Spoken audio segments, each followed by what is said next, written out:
In this video, we want to cover the topic of necessary skills for telemental health counseling.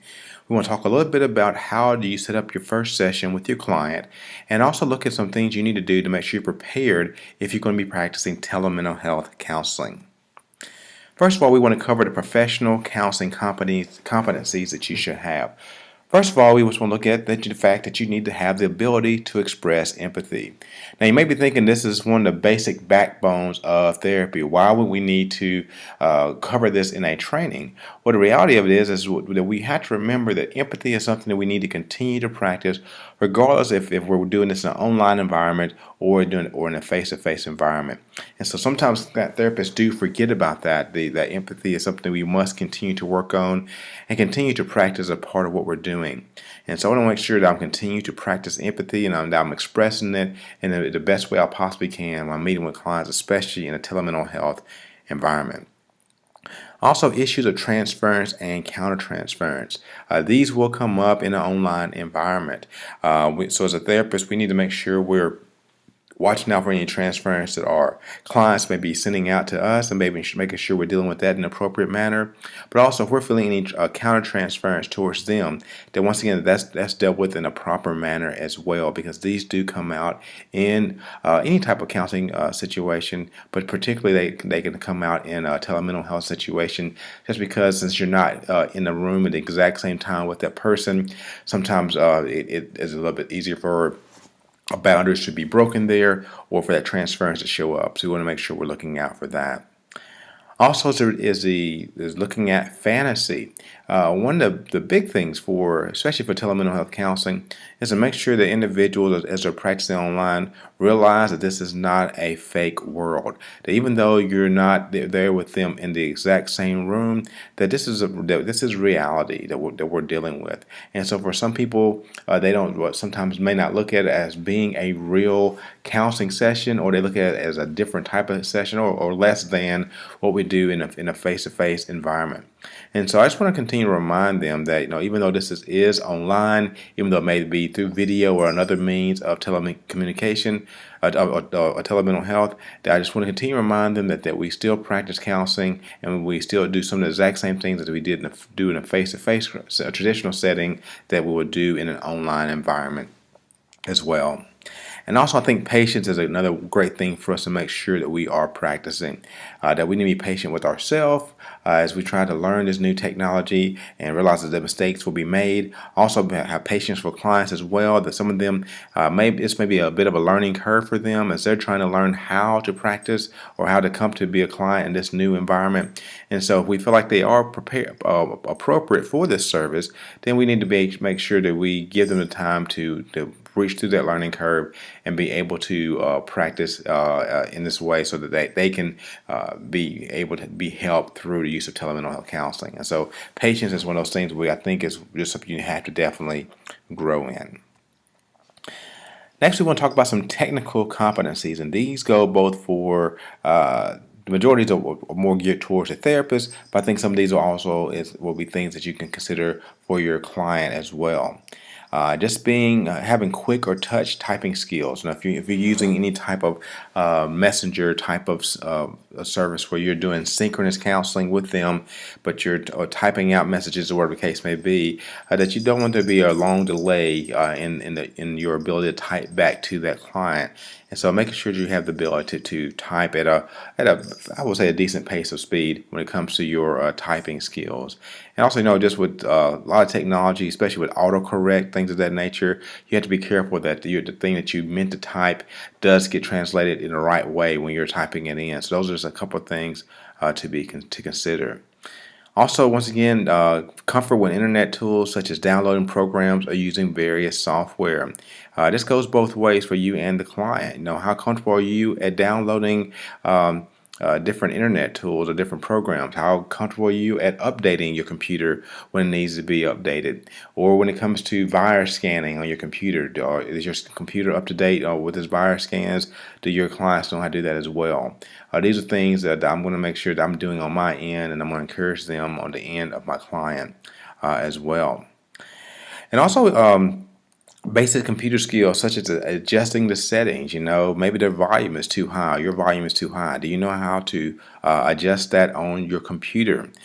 Maybe it comes to configuring, and maybe they're adding like a new video camera on their computer. You are as well. Are you pretty good at doing those type of things, or adding hardware?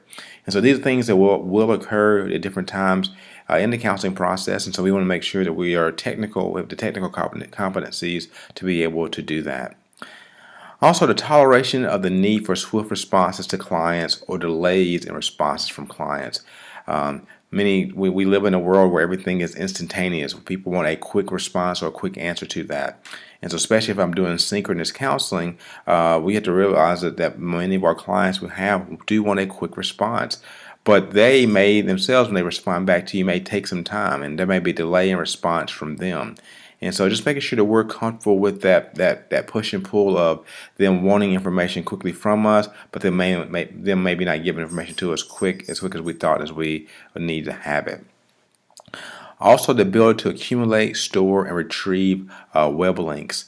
There may be times during a counseling session where there may be a good website that you want to refer your client to through your video session. So it may be a video session, and there may be a good website on breathing techniques, or whatever the case may be. And so you need to be able to have a good place of being able to store those bookmarks, or a place where you keep those. That way, when you're talking to your client, you're not having to go and search all over the place to be able to find those links, where you can easily maybe copy and paste that into the browser there, or copy and paste into the chat function that you have, that many video sites have.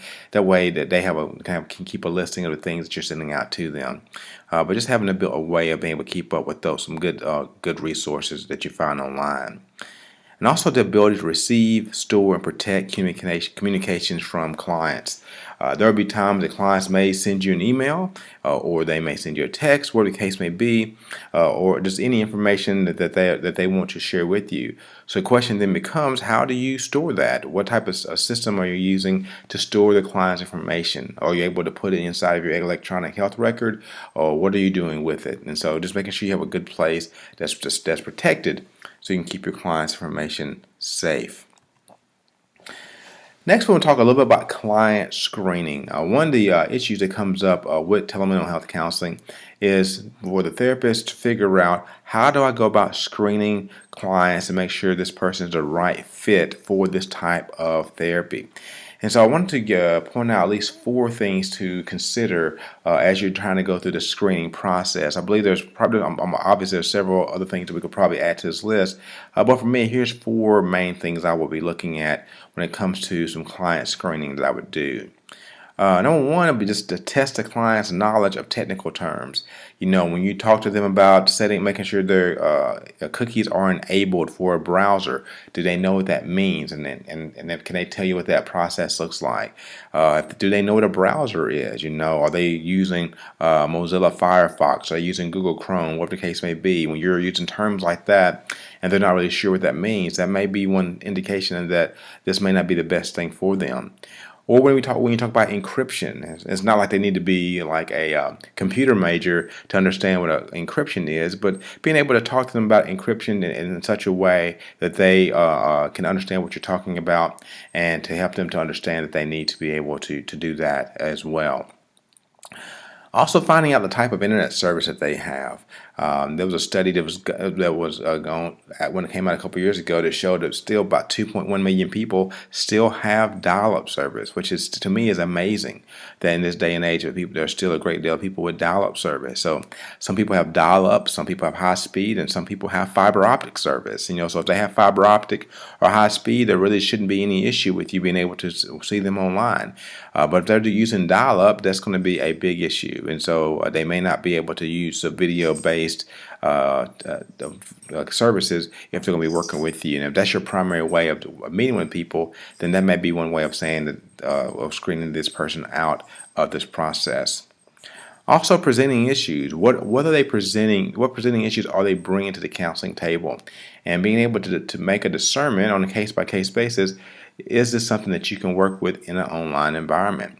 For example, If the person has a long history of being suicidal or homicidal, that may be a clear indication this may not be the best person for you to work with. And this doesn't mean that this person's bad. It doesn't mean there's something wrong with them. It just means that the online environment may not be the best thing for them. And so this may be a client that you would see face to face in a traditional counseling setting. That way, if there is a crisis, especially if they have a long history of suicidal or homicidal ideation, you'll want to make sure you see them in that way. And so that may be one way of screening them. Another thing is just, do they have a personality disorder? Once again, I'm not saying there's anything wrong with people that have personality disorders, but for certain types of personality disorders that people have, this can keep them from being able to function in the online environment. Maybe it's a person who feels like they need to talk to their counselor multiple times a day, and so they may be calling you all the time or trying to video chat with you or emailing you, whatever the case may be, to the point where it becomes distracting and it hurts the rapport that you have built up with them. And so it may be a situation where you have to really check for to see if they are dealing with any personality disorders, that this may be something that this may not be the best route for you to take with them. Also, just assess their comfort level of using technology in counseling, just in general. And what I mean by the comfort level is just some people, maybe at first when they begin to hear about telemental health, it may be exciting for them. The convenience of them being able to do it from their home. They may think this is something that's great for them. But when they first get into it, they may feel like, what, I don't really feel comfortable with this anymore. And so once again, you have to give them the ability to opt out of doing telemental health counseling if they're not comfortable with doing it. So just because someone starts off being comfortable with this process after you've met with them that first one or two times, and they let you know that this is not the best way for them to meet, then you need to use a different modality of meeting with this client.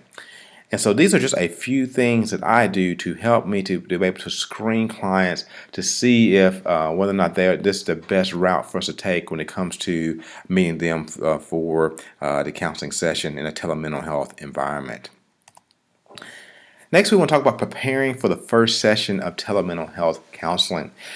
This is something that we don't talk about quite a bit, but I think it's good to kind of bring some practical aspects to this. How do we prepare for that first session before we meet with this person using telemental health? And so I have a few suggestions that I want to bring to you today. First of all, the therapist and the client should take time to practice with their chosen software package and on equipment prior to the first session.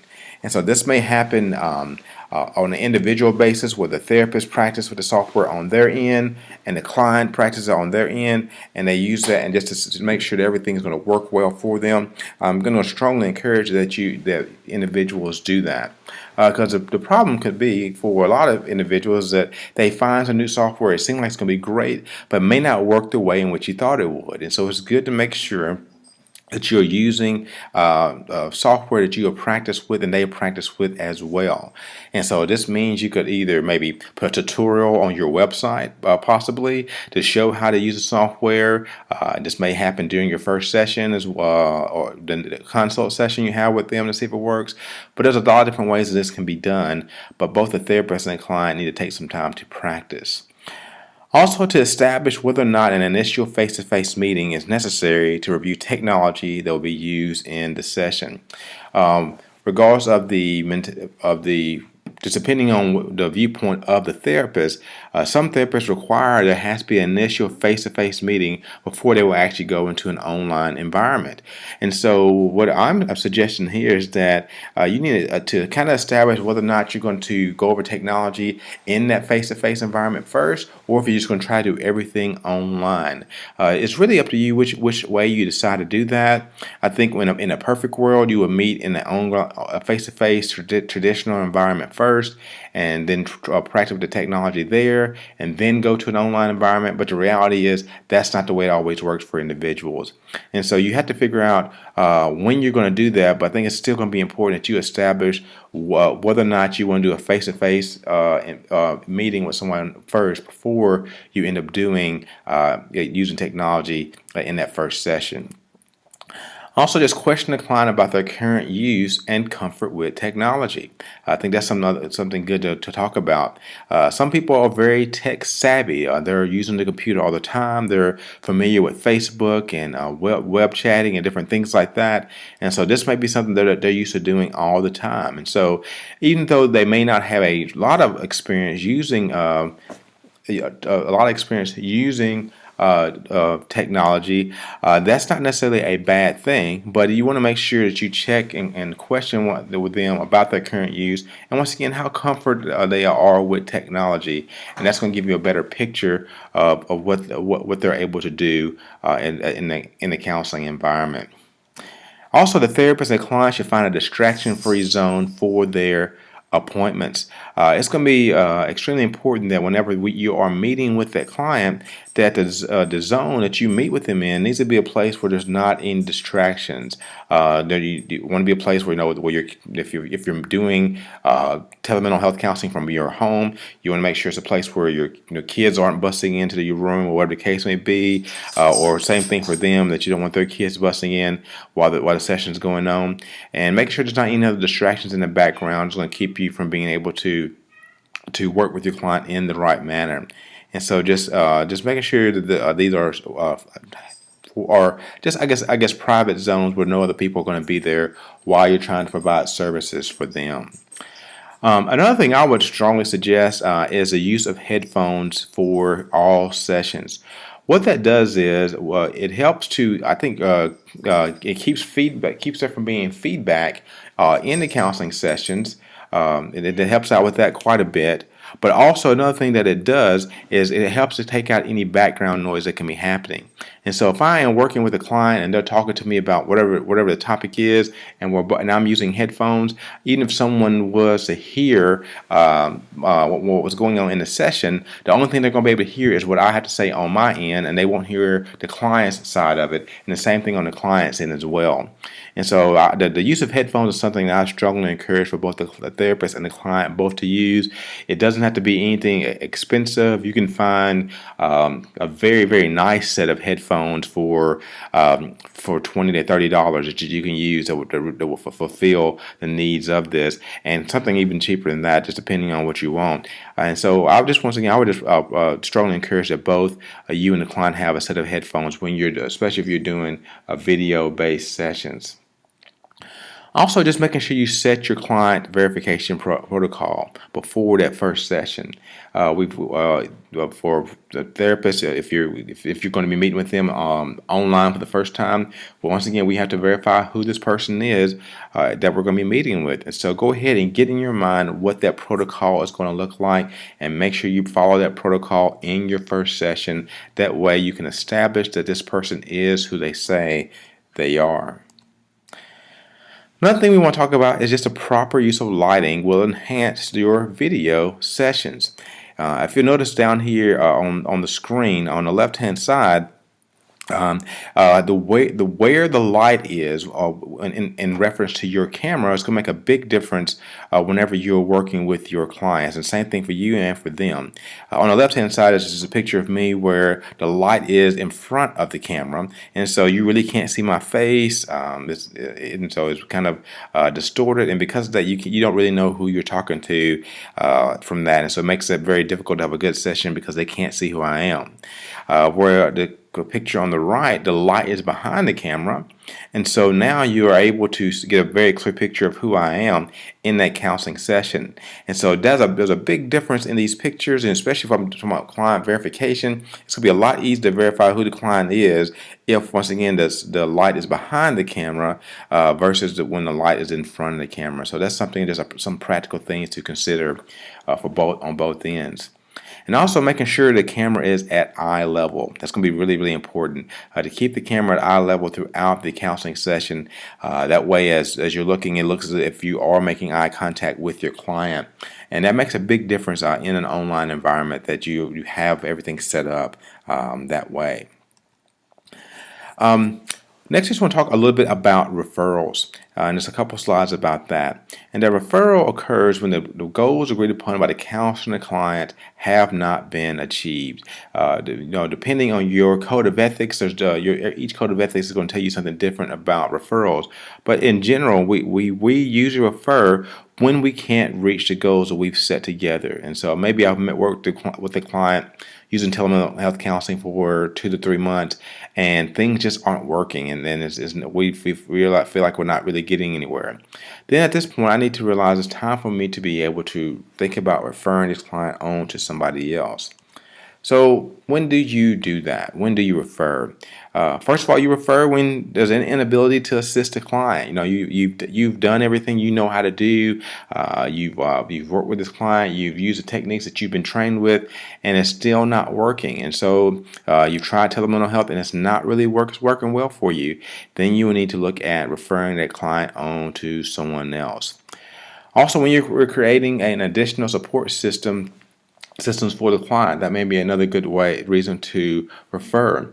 The client's getting close to the end of the therapy. They've made some good progress, and so you're wanting to get them involved with some other support system in the area. And so now you can do that by a proper use of a referral.